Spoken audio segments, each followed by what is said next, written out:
Welcome to my YouTube channel. I am Dreams Updates. Thanks so much for great support. For my returning subscribers, I usually appreciate so much. And my audience, thank you so much for great support. If you're watching the channel for the first time, you are highly welcome. Feel free to comment, share, and like the video. Otherwise, thank you so much for great support always. So now, Kenyans, I want us to talk about this thing which Ndegwa and Njiru has talked about. And Njiru is saying that there is this filthy plan which Ruto has now developed. And this plan is this way. Now Ruto, because he knows that the mountain region has already slipped away, now William Samoei Ruto is coming out with a so filthy plan. And this plan is that now Ruto is now coming up to start following those Kikuyu business people in order to frustrate them. Anataka that akikuona as if wewe ndio uko na business fulani and this business is thriving so hard and this business iko very well, anajaribu kukufrustrate. And his ways of frustrating these business people, big business people from the mountain region, is by either you are being frustrated by the EACC. EACC watakama up kukuambia that umepatikana na siji scandal which and unaweza kuwa frustrated throughout counterfeit goods. Wanaweza sema siji unauza vitu ambazo hazijafika kiwango ambayo inatakana ikue. Aya, through that tena anaweza kufrustrate through taxes, through cabs and other things. So now you can clearly see that now William Samoei Ruto is developing such a bad character now, because si lazima ati uandame mtu kama mtu akusupport. If somebody doesn't support you, it doesn't mean that you have to go after him or her. Just leave the things go the way they want, because wewe mwenyewe ndio uliharibu hii uhusiano. You first, you had a very good manifestos. First of all, your manifesto was lowering the living standard. Second was to improve in agriculture sector, food security. Third one was about the empowering the mama mboga and boda sectors. Then the fourth one was this one, the affordable housing. So now you can clearly see all these his manifestos were very well at the first. But it came at a point where now Ruto messed very terribly. And his messing up started with this thing called Finance Bill 2024.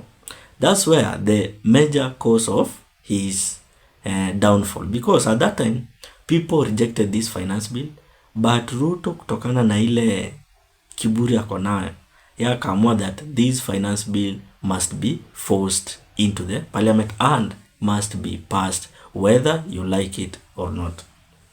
And during that time, that's where now the people of Kenya waliona, oh, kumbe this man is a so evil man. And that's why now the Gen Zs come out and started to defend the common mwananchi.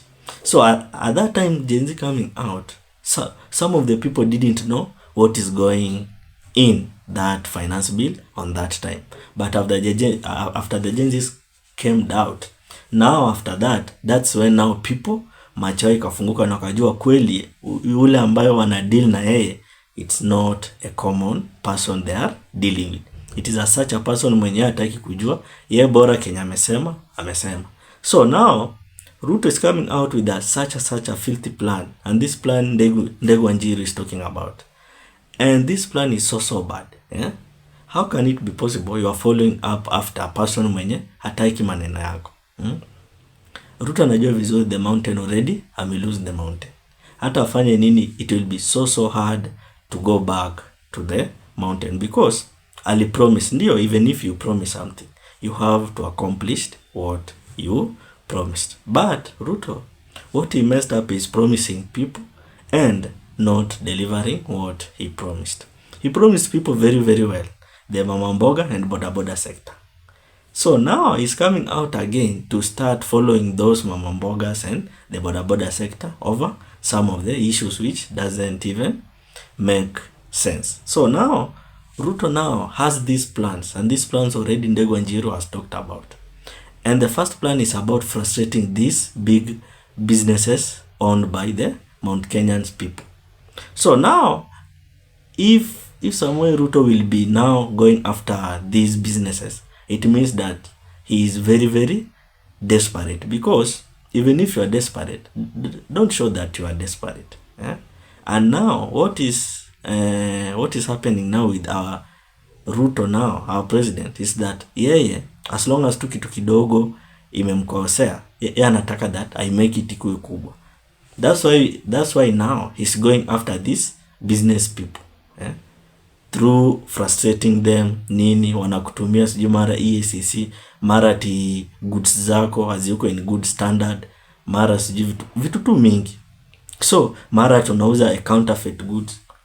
So you can clearly see that now Ruto is trying his level best in order to frustrate these large business owners who are Kikuyu's people. So now I want us to watch this video of Ndegwa and Njiru talking about Ruto's filthy plans against the Mount Kenya people. If you're watching the channel, yet you are new in the channel, welcome so much. Don't forget to subscribe if you are not subscribed, and don't forget to like the video. As a strategy of emasculation, Mr. William Ruto is targeting the Kikuyu businesses.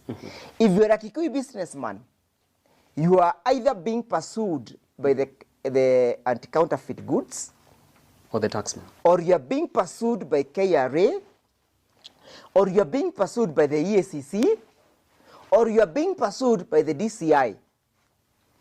William Ruto has unleashed all the government machineries to make sure that the Kikuyus do not progress economically, so as to weaken them economically, and as a consequence of which they get weakened politically. That is why he had the guts and the audacity to say that he will not allow one community to progress against other communities. After you have watched the video, you can clearly see that now things are not on the good side. Because now, even if William Samuel Ruto is going after these big business people, you can clearly see that now Ruto is so much desperate. So, what's your opinion on these filthy plans of William Samuel Ruto? Drop your opinion at the comment section. Otherwise, thank you so much for great support. If you are watching the channel yet you have not subscribed, please subscribe the channel. Don't forget to subscribe the channel. Thanks so much for that subscription. Let's meet in another video.